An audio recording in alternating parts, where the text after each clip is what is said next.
You're watching Daybreak, and thank you for staying with us. And with us in studio is Duncan Okachi, is an advocate of the High Court. Demas Kiprono is the Executive Director, ICJ Kenya, and Acting Executive Director, and Elizabeth Tanui is the Deputy Registrar, the Court Automation Services and the Process. Lady and gentlemen, thank you for being with us here on the broadcast. Yes, Demas, yes. You had a point before we went on a break.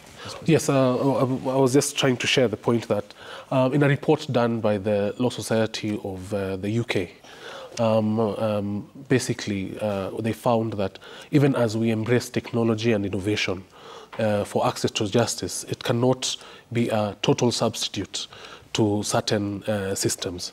And so perhaps we should consider that some filing can still be done, especially in emergency situations, physically, just to ensure that we do not close out justice by trying to digitize. And then as this process started, it started with pilot stages in Nairobi especially. And we have been able to see the development to correct certain problems, to find some weak points. And so even as we continue rolling it out in all the counties, we should continue having data protection impact assessments, human rights impact assessments, inequality impact assessments, so that as we roll out these processes, we ensure that it does not defeat the purpose. We know that internet connectivity, as you move outside Nairobi, becomes worse. We know that certain areas really do not have large areas of coverage in terms of connectivity. And so what do we do to people who find themselves in situations where they are not situated as other people, especially in urban areas? We know that we have people in prisons, they do not have gadgets, they're not allowed to have them. So as part of this process, we need to have also an integration with the prisons and corrective services to ensure that they have the machines in the right numbers, with the right power in terms of CCs, to ensure that these people can access their cases, can access their lawyers, can interact with the systems for their appeals, for the cases that are going on with people who are who do not get bond, so people who are inside. Because access to justice is for everyone, no matter what your situation is.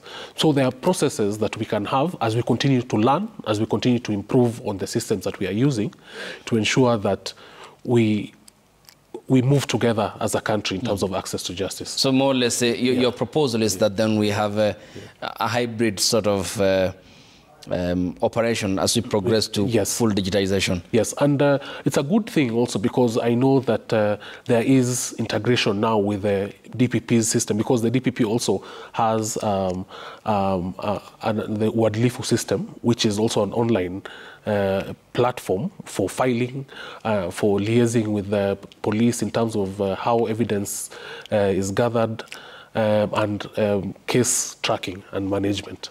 And so once these systems are integrated, it means that there will be seamless communication between prosecutors' offices, between the victims' families, between the accused persons, and the court users who are seeking justice in the courts. Okay. Elizabeth, coming to you. The point of now is stakeholder engagement. And how then have you gotten in touch with the practitioners and the litigants for familiarization purposes and understanding the scope of the digitization process, the aim and the goal towards a digital judiciary that is accessible and efficient?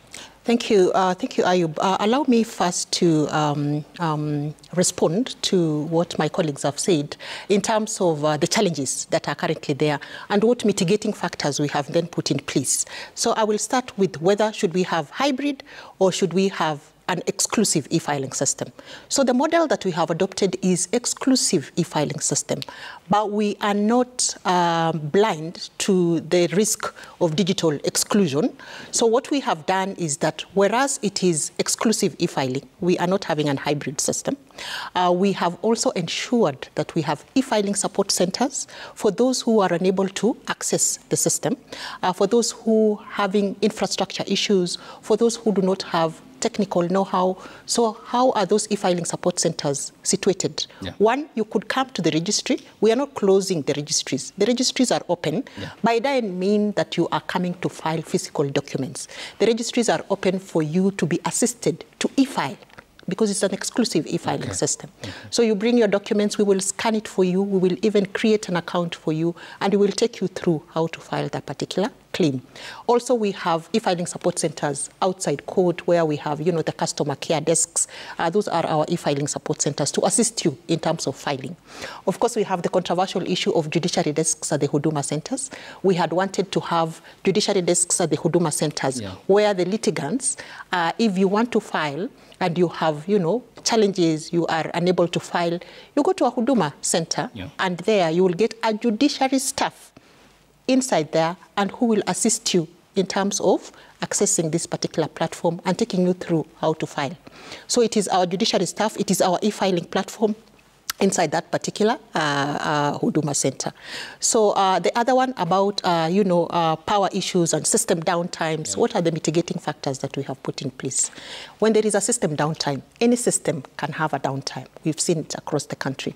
So what happens in that particular situation? We do not prevent you from accessing justice. We do not prevent you from filing an application under certificate of urgency, because we have an offline mode of filing where as a notice is issued, and usually it comes from my office, and I said, fine, we have a system downtime, but for applications under certificate of urgency and those time-bound pleadings, they are time-bound, where you have to file by a particular time, then you send them through email and we will process them, from the back end. So we do not hinder access to anybody because of system downtimes. All right. So in terms of stakeholder engagement, I know that was the question that you had posed. Now allow me to say that we are we have a very robust model of stakeholder engagement. So we've divided our stakeholders into advocates. We have the public, and we have our own internal stakeholders, because even for judges, judicial staff, you have to train them. This is a new thing.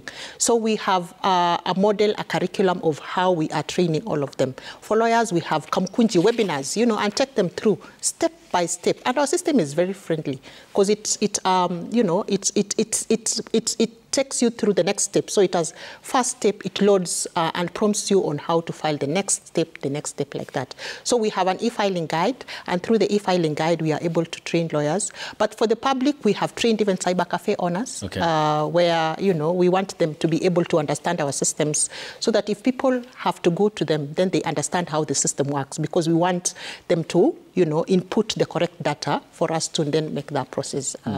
So we have a robust model where we are engaging, and we are still engaging. I know there are challenges how to reach the public, but that is an ongoing process, and it will go on. And what's the criteria of reaching out to the cyber cafe? Is it through the association? Because if you are to go by individual cyber cafes, then you have thousands across the country. What's the rationale? So what we do is that when you are doing county-based, because, before the 11th of March, we would target a particular county. And in that particular county, before the launch, we would have a 2-week period where we are sensitizing everybody. So, like for the cyber cafe owners, we would go through the association and we will bring them together, in a room, and then take them through the e-filing system.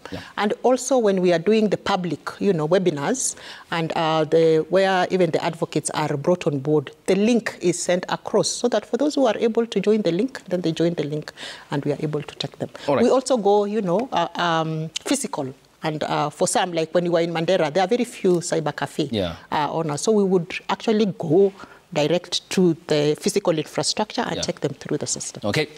Let's now get the account of Richard Nechesa Maina, who is an advocate of the High Court and is joining us virtually here on the broadcast. Good morning to you, Wakili, and since you have experienced challenges logging in and taking part of this discussion. Is that one of the disadvantages on your end when you try and access the online system of the judiciary?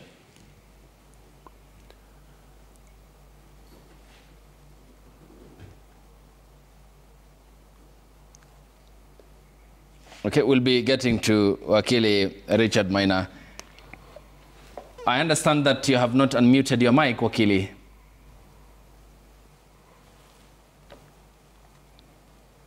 Okay, we'll be getting to him shortly here on the broadcast. Wakili Danokach, still on the same, talking about the orientation of all parties involved that Elizabeth talked about. How then has that helped you in terms of your course? Because it seems that whilst the registry is there to assist still with the e-filing process in terms of scanning your documents and ensuring that you do so online, on an individual basis, as an advocate of the High Court, how have you interacted with this process? And as Elizabeth puts it, is it seamless? One thing that we all agree is that this particular system caught us off guard, and based on the COVID-19 pandemic.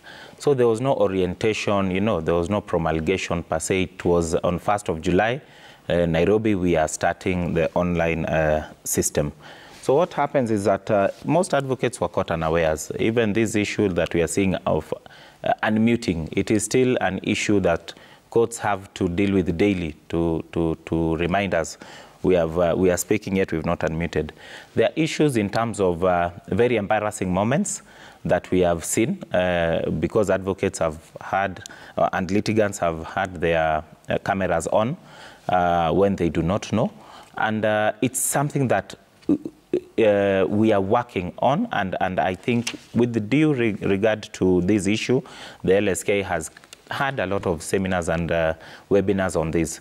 The Chief Justice also issued practice directions in respect to these online sessions, which now have helped to guide and guide the courts. In terms of our personal experience, I really think it has really helped us. Previously, you could actually find your way, you could actually find that you can only have one matter outside Nairobi. So you actually have to make your way maybe to Mombasa at the client's cost of a flight or Kisumu. Yeah. And once you reach there, unfortunately, sometimes you are told the court is not proceeding. Your flight is later on in the evening. So it was actually not a very good system. It's not cost effective.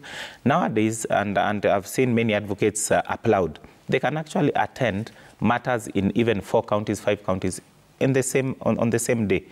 And without any cost. The cost is just being there. That's a cost that is reduced in terms of the fee that the client will eventually have to pay you.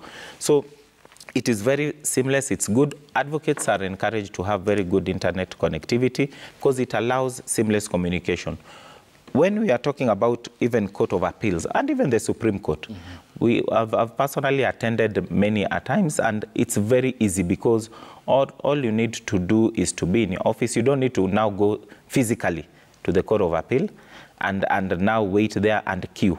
Actually, once you have the cause list, you can even plan your day because you know my matter is this one will come earlier, this other one is a mention, this other one is a hearing.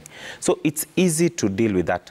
However, on the aspect of a hybrid process, it is still, in many matters, it's difficult to do away with physical hearings because of the nature of the matters. There are matters which you need to rely on documents. There are matters in terms of, even clients may have challenges, and it will be good that they are before the courts. There are matters where you can find that maybe clients are being coached as they are actually testifying.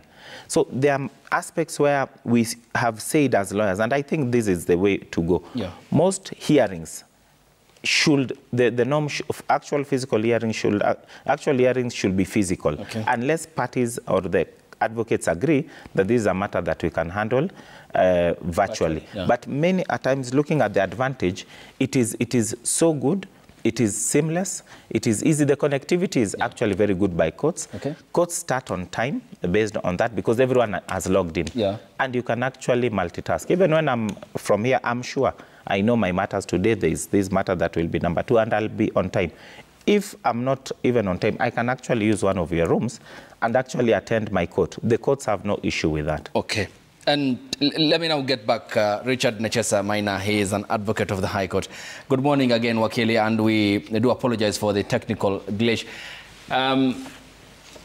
Took you some time to log in and be part of this conversation. Is that one of the downside of this system that we have talked about this morning? Yes, good morning. And the challenges are faced, and that is part of the challenges that the system is currently facing.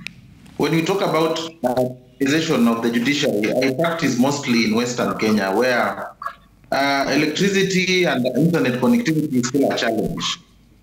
From my viewpoint, the digitization is a good thing. It has come at the right time, especially after we have COVID.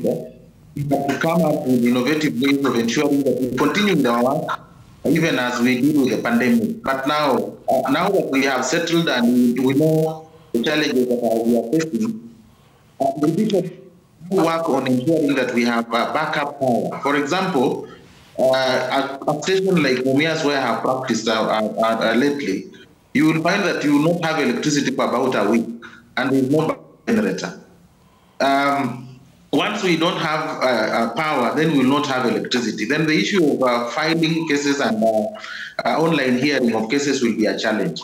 So once we have rolled out the processes that are ongoing about ensuring that we automate and we have a paperless judiciary, then the next step should be backup power, so that we don't rely on electricity, which on when it's raining or when there's a small challenge, then power will not be there, and litigants and advocates and even the judiciary itself will not be functional. Another challenge that is facing the citizens as we roll out this system is availability of cyber cafes that can help those litigants that are not represented by advocates. When you require a person who does not have a smartphone to have an account before they file their documents and they don't have a smartphone, then that would in essence mean that they go to a cyber cafe. Then in the cyber, these people have not been formally trained. They rely on their own knowledge on what they know, what they do usually in the cybers. And now here we require people who understand the legal processes. I have had an experience where you are trying to file a matter, and in the portal it's not provided for, like the portal does not have a provision for certain categories of people you want to sue. For example, you want to sue a school or a government institution, you are required just to click in the portal and find the litigant. You can't input, you can't type that yourself. If it's not there, then also the cyber cafe person will not be able to understand. And remember that when generating things like order, once you have filed the case online, the judicial officer will rely on the case filed online. So if you miss a step, an order can be issued that does not reflect the intentions of the litigant. So there are a bit of teething problems which need to be dealt with, which I wish would have been dealt with for the piloting program that was done in a few of the stations, so that during the nationwide rollout, those teething problems have been resolved to ensure that we have a seamless process that ensures access to justice, instead of hindering the access to justice. All right, Demas, I'm sure, Elizabeth, you have something to talk about in regards to that, because he said there are no specific portals or rather features on the dashboard that can allow you to sue specific personnel or institutions. But Demas, coming to you on then who accesses. A report recently had established that most of those who are in prisons and serving sentences are people from low-income households, from informal settlements, who largely have no access to representation in a court of law. This, when we talk about digitization, the pros and the cons, to them this appears to be alien even. I mean, talking about gadgets and accessing it, how? Who coaches them through these processes? Because at times they find themselves up in prisons just because they were in the wrong place at the wrong time, and they need a representation and justice to that effect. Who can help those people, and how can they be helped? Well, that is a larger structural issues of our criminal justice system in general. ICJ Kenya sits in the National Council on Administration of Justice. Part of what the council is trying to do is, first of all, to look at what are these offences that find the youth especially languishing in prison, and are these offences really serious offences, or are they things that are in the penal code just because we inherited that system from the British. And so there is a bill trying to declassify certain petty offences. We know that, for example, the former DPP ordered his officers to stop charging people with touting because they just realized that it was a tool of oppression of poor and young men especially, and especially in poorer areas. And so as a nation, we should have a larger conversation about these offences that are really, first of all, they do not have a victim. They are victimless offences. The complainant is actually the state. It's not a person who came and said that I found this man touting somewhere. Be that as it may, yes, as I said earlier, we need to find ways to ensure access in certain quarters, especially in prisons, so that the people who have caught up in the criminal justice system are able to file their appeals, they're able to follow their cases seamlessly, even as we move into the digitization era. Even as you would like to respond to what Wakili Richard has said, Elizabeth, coming to you then, when we talk about virtual courts and what the future looks like, even as we have this discussion, then the judiciary has also been in the process of constructing physical courts across the country. What then happens to these physical establishments when we know that fully this digitization process will allow us establish virtual courts which will be easily accessible from where you are, the cutting in terms of the time and also resources traveling, go and back from one destination to the other? What happens to the physical establishments? For the physical establishments, they will still be there. I think what we are trying to do in the judiciary is to have different service delivery channels so that you have a physical infrastructure. That one, we cannot run away from it. In fact, we need to construct more courts. To the counties, we have, every sub-county having a court, the magistracy courts, and of course for the High Court, and I think we now have footprints across all the counties, we still need to have physical infrastructure. But what we are trying to do, I think, is to have as many delivery channels as possible, so that if you can go to a court premise, well and good. If you can sit at the comfort of your office, at the comfort of your home, so long as you have internet connection, then well and good, so that you then take care of everybody who needs to access justice. And we've just said, not all of us are able to access online services. So then you walk to a physical courtroom for purposes of accessing justice. So we will still need brick and mortar. But even as the Chief Justice said, from 1st of July, we are going paperless, but she now needs more resources towards ensuring that this paperless environment is capacitated and, built in terms of having more computers. Let's have judges with, sufficient gadgets, so that when you are in court, so that I don't have to ask Wakili here to bring for me, a physical trial bundle, that I can be able to access those documents online. Because I am talking to advocates, I am having a laptop, and I am in a virtual court. I need maybe screens in court to just, for purposes of rolling out all those documents that they are talking about, so that when it talks about an application filed on this particular day, there is a screen in court which is already showing that this is that particular document that was filed, so that you are not, struggling with one gadget. You want to address litigants at the same time. You want to use that particular gadget to access the documents that have been filed. So I think what I heard the Chief Justice said, 1st of July, we will go paperless, but in the meantime, we ensure that we capacitate the judges and the judicial officers in terms of reorienting them to access these online documents. At the same time, the layout of those documents in the system should be friendly enough so that, it's just like when you're reading a book. I think the way the layout is now, we have to improve it in that particular sense. But going back to Wakili, and I think I like the fact that you have brought somebody who is, now in the regions. They are only 10 days into the journey because they had the e-filing rolled out on 11th of March. And as I said, exclusive. So for them, they are having it, and in terms of they are now in the deep end, and they're actually having that turbulent moment of, yes, now we cannot take physical documents to court. So what is happening? So what I hear Wakili saying for me, Ayub, is we need more training, we need more sensitization, yes, not only for the advocates, but also for the public and the cyber cafe owners. And it is true, that will take time. Even in Nairobi on 1st of July, the turbulence took some time before the system stabilized. So we are alive to those particular issues and challenges that are on the ground. And yes, we are processing, how to continue the training. But right now we have e-filing support centers. We have an online, support center where if you have a challenge, just log in. Even now, if Wakili was to log into that particular online platform, he would be helped in terms of this is how to map these particular accounts. He's talked about some people who have not been configured in the system.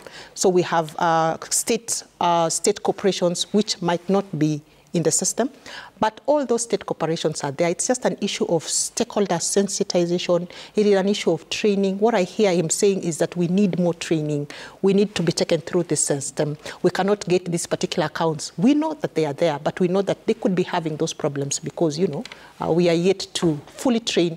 We are yet to fully bring everybody on board. But that is a process that will take some time. There are only 10 days into the system. So we are alive to the challenges that they are facing. All right. Wakili Dan, then how does this process incorporate the aspect of other sister players in the justice system? For example, the Office of the Director of Public Prosecutions, the Attorney General's Chambers, the Police, Prisons, Probation, Aftercare Services, Children's Department, among others, with the one aim or goal, which is to realize the goal of ensuring that all access justice and that these partners and stakeholders can work together? Yes, as I answer that, there is one fundamental issue that was raised by my learned colleague, which I think my colleague here has not responded to, and it's very germane to this issue. There is an issue that has been raised in terms of power, and we have had many at times, even in Nairobi, where everything just shuts down in the middle of a session just because there is power outage. Because these gadgets are run by power, and even the internet supply, once there is no power, internet has gone down. So it has really affected, especially now those other regions. If Nairobi we are complaining about power, we have a very inconsistent power supply. So outside there it's even worse. I've seen new courts like Kakamega, like Siaya, and you find that those courts having been launched, they don't even have backup generators, which is quite sad. Leave alone that. Ideally, if we are now to apply money to support this process, it must also go into the hardware. They must invest in aspects like solar in those regions where we have a lot of sunlight, which would help in terms of this particular processes.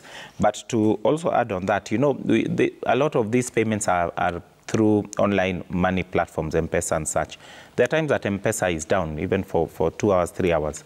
It also shuts down everything. So those are some of the things we are saying. There must be that alternative, just in case we are at that particular point of need. Now, towards the issue of integration, the only integration that I've seen is in terms of the DPP's system to the judiciary system, which by itself will pose an issue. Because when we talk about criminal justice system, there is a rule that committal bundles or whatever the DPP has as against an innocent person is not evidence until the point that it has actually been brought before court.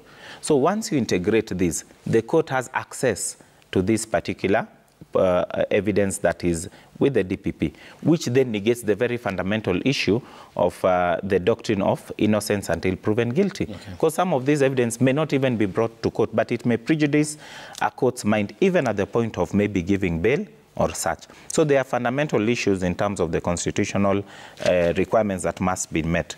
But the Attorney General's chambers accesses this system just like I do in terms of the system. They do not have special privileges, and I do not even know whether they have a system. There's been a lot of problems down there, and I think maybe Jacinth Muturi must be working towards that.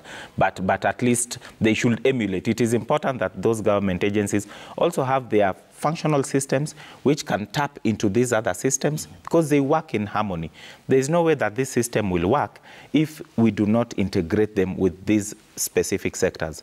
We have seen the prisons, at least they have connectivity, digital connectivity. It has lessened the movement of prisoners to court or inmates to court because you can access, you can do things like mentions from that particular point, and it's quite nice. But there is no proper system per se because, you know, once you want to, you want an accused person to attend court, then you must do it physically. There must be a notification from court physically. If there is a system that is integrated, it's very easy. We have processes like the police, whereby once you have a court order, the police are still in those archaic ages where they will tell you have to verify. And they do not even, they have to send someone physically to her office to do verification of a court order which has been issued online. So, and at that particular point, it's a point of where it creates room for corruption because you have to finance that particular activity. Yet if there was interlinkage, it's just at a press of a button, they ought to look at it. And I think that's something that does not require rocket science. Something that once they can access and they're given access, they can always, even if it's special access, just to verify. And it will actually work very seamlessly. So if we look at all these areas and sectors and we integrate them together, it will be very easy. Even the law society systems should be integrated so that it is very easy. Once you've logged in, a court can know this is a masquerader or this is not an advocate or this person has not renewed the practicing certificate. So you are not even supposed to be there. It actually helps advance the interest of justice and access to justice. And do you think such cases that we witnessed recently of the masquerading situation that we had can be forestalled by the system in terms of a verification feature that where you key in your number? I'm sure you have a membership number, just as we do as professionals, and also probably other safeguards that would allow only lawyers to represent their clients in a court of law. It should, actually, ideally it should. But the system, the way it is designed currently, and that's one of the major issues we have, you know, it can be easily infiltrated. And I've told you we have a complaint, and I saw a notice from the Judiciary actually notifying people that you must first check, especially once you receive, because you're supposed to even have the client's number inputted in the system where they are notified directly. But we have people who have masqueraded as advocates, filed cases, especially these accident cases, and they are even being paid. So if people are audacious enough to appear before a court and try to speak English, assuming that qualifies you as an advocate because of watching maybe these advocate programs on TV, it then means when there is now that particular curtain, you can actually then clandestinely access and still manage. And I've seen even in some of the virtual courts, you find people accessing and they're not turning on their cameras, but there is no system that will actually help even the court to identify that this person in a very sharp-looking suit is not qualified or is not an advocate. So those are some of the things, as we move forward, we need to look into. And that's why we are very opposed to this aspect of now telling every Tom, Dick, and Harry you can file. Now you are going to, you are telling people, we had the Huduma issue. It's even worse. We have now cyber cafe. People are not registered that you do not even know. We'll file for you a case. It will have issues. The case can be dismissed on technicality. You did not attach a fundamental document. Just like that, you lose your case. All right. I'm sure Elizabeth will want to respond to that. But first, Demas, coming to you. Yes. Wakili Dan also talks about the needed intertwinement of the justice system players. Yes. And he points out the case where, and this happens in any case, where an OCS, an officer in charge of certain station, is directed by a court of law through an order to do ABCD, but he or she has to do a verification of the very same court order. How important is it that we have a spillover of this system into the National Police Service? to allow seamless interlinkage between all these players, even as the judiciary goes towards the aspect of now making it easier for people to access justice? How do you onboard all these players? Part of the Maraga report recommendations for the National Police Service was actually digitization. Digitization of their processes, digitization of OBs, digitization in terms of their human resource management. And this is because they found that the systems that the National Police Service uses they're very archaic, they're very old. The disciplined forces are usually rooted in tradition, and so a lot of things are done the old-fashioned way. But that does not mean that we cannot pull them into the 21st century and ensure that their systems are also at par in terms of financing. First of all, they need to be resourced so that they can put up these systems. There are issues about not just verification, but actually sometimes even just good faith. Sometimes you may have an order and the other side is not interested in implementing it, even though they are the ones supposed to do that. We've had cases where police refuse to enforce court orders, and it has been an issue that the Chief Justice herself has raised. And perhaps more conversations need to be had about fidelity to the Constitution and the rule of law, so that any person who does this, there must be ways in which they can face the law or face disciplinary action today or sometime tomorrow, because it is really challenging the criminal justice system, the justice system, when people take time to go to court, argue, and then when they finally get their orders, they're not able to be implemented. One thing I want to mention about this e-filing system and the whole architecture of it is that it will enhance it will enhance judicial accountability. Yeah.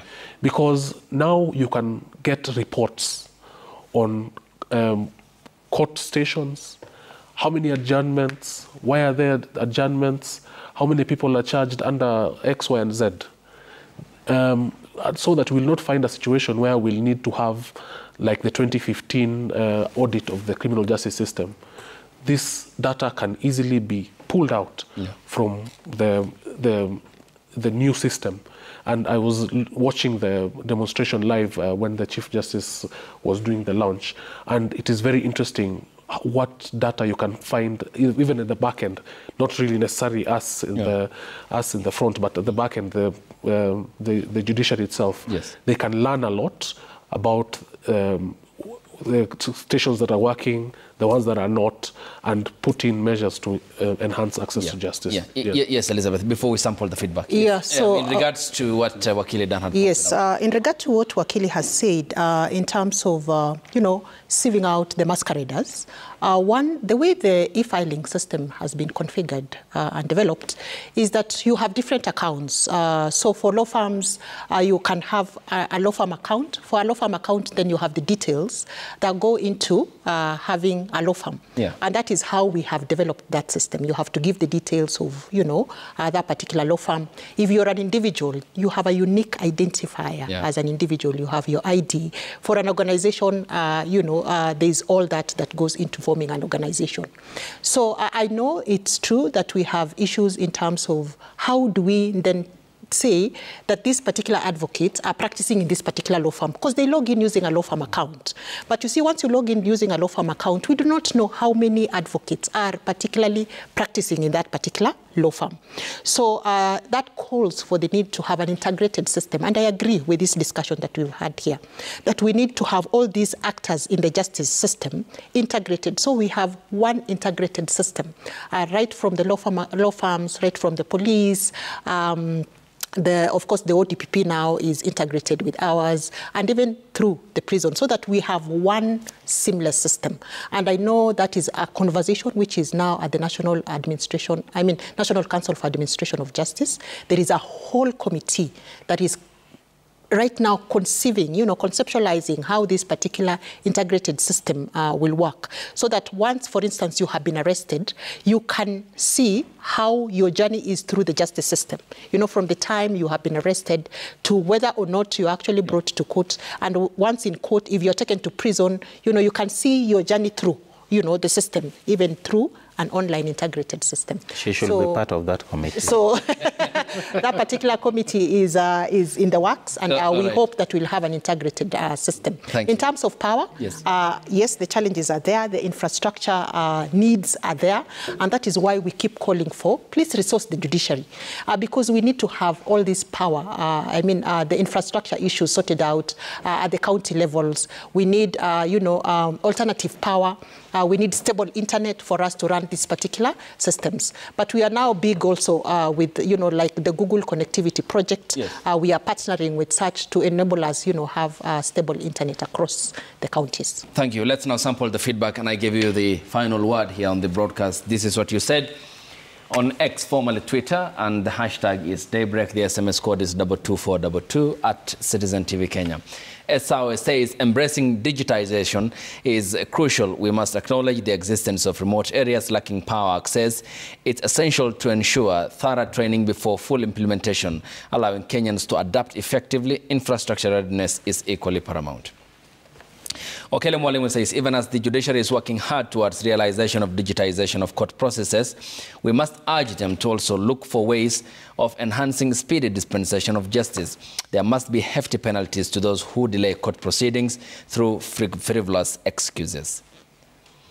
Sir Nixon Dugure says, as the judiciary do the digitization drive, I highly hope cybersecurity will be accorded great consideration, awarding the tender that serves to the best.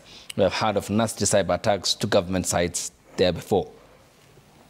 Engineer Lazaro says digitizations of the judiciary isn't a bad idea after all. Government should work harder to protect the system from hackers and to make inmates accessible to their cases through digital platforms. This is the way of eradicating backlog of cases. Babu Michel Kei says, as the Kenyan judiciary is going digital, this will be a great step in the right direction. I hope the third arm of the government has put in place mechanism to train its staff on how to operate the digital system to avoid errors and other problems. Kula Busia says, digital infrastructure is great. We, the public, are happy and appreciative. Have an issue with Article 47. Every person has a right to administrative action that is expeditious, efficient, lawful, reasonable, and procedurally fair. Too much delays in the Environment, Land and Labor Relations Court. Kiprono Abraham one says, ask the only lady about measures in place to ensure that strangers don't pull down documents or upload wrong ones into the litigant's account. Bob Otieno Wino says it's a great move by digitization drive at the judiciary because it will ease many backlog cases in our local courts. Elizabeth, I'm sure you want to respond to that in terms of uploading material that is not party to the court process or any case. Yes, Dan, I start with your final word. Yeah. Yes, I think thank you for having this topic, and I hope Kenyans have really watched. This is a good step in the right direction. The Chinese say that, a journey of 1,000 miles will start with that one step or that 1 mile. So we are there. I really hope that the judiciary or the managers of this particular system will actually look at that issue of, language, so that other people who are not well versed can actually be able to interact.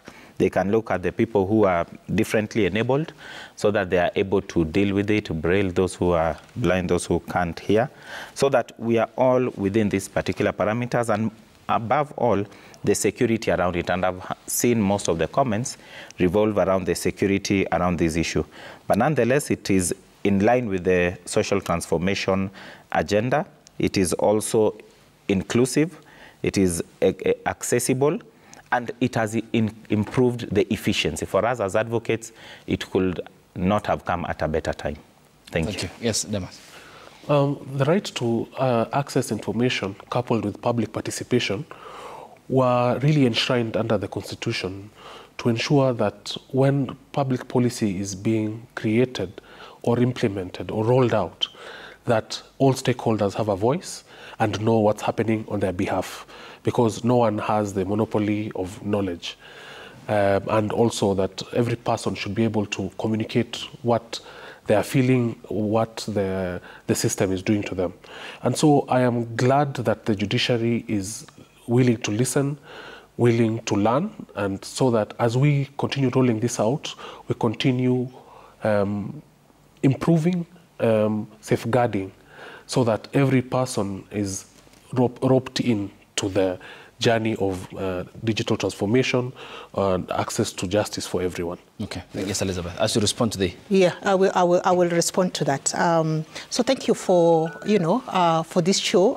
It is, good that Kenyans are plugging in, and we have been enabled to demystify and to even, explain the processes. It's part of the sensitization. So we sincerely thank you for giving us this opportunity. Now, this system has been built to mirror the manual process, where you cannot have access to somebody's documents if you are not a party to that particular case. So the only people who can have access to that particular case in the system is you, because you have an account. So you can only have access to documents if you can be able to log into that particular account. And that is why we also urge Kenyans, do not give away your passwords, do not share your passwords, because you see, if you share your password, just the way you cannot share, the PIN number to your account, it is the same thing.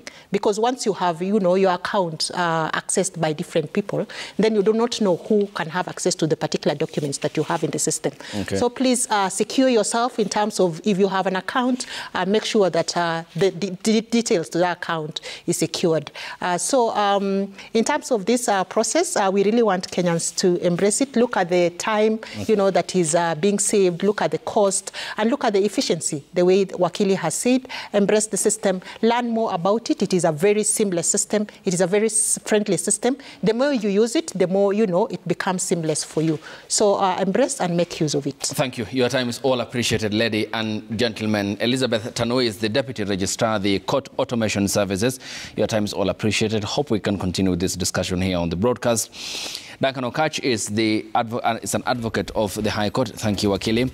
Damas Kiprono is the Acting Executive Director, ICJ Kenya. Your time is all appreciated. And to that of Richard Nechesa Maina, who is an advocate of the High Court and was with us here on the broadcast virtually. And thanks to you too for working up with us here on the broadcast and watching Daybreak. The hashtag has been Daybreak. The SMS code is 22422 at Citizen TV Kenya and at Ayub Abdikadir. Thanks for watching. Good morning.